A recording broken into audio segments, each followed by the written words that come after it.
கர்த்தருடைய நாமம் மகிமைப்படுவதாக. சிற்றின்பங்களை வெறுத்து தேவனுக்காய் நின்றவர்களின் பலன். அறுசுவை உணவை தள்ளியதால் அரண்மனை சிங்காசனம் தானியேலுக்கு. ஆசை கொண்ட பெண்ணை தள்ளியதால் அரசாங்கமே கையில் வந்தது யோசேப்புக்கு. ஆகாதவனை கண்டு மதிக்காததால் அரசாங்க மரியாதை மொர்தெகாய்க்கு.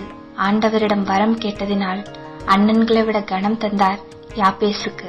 இன்னுயிரை வெறுத்து ஜெபித்ததால் ராஜ்யத்தின் பாதி எஸ்தருக்கு. பலவான் முன் தேவனை உயர்த்தியதால் 10,000 கிடைத்தது தாவீதுக்கு. பொறுமையுடன் கீழ்ப்படிந்ததால் போவாசின் தயவை தந்தார் ரூத்துக்கு.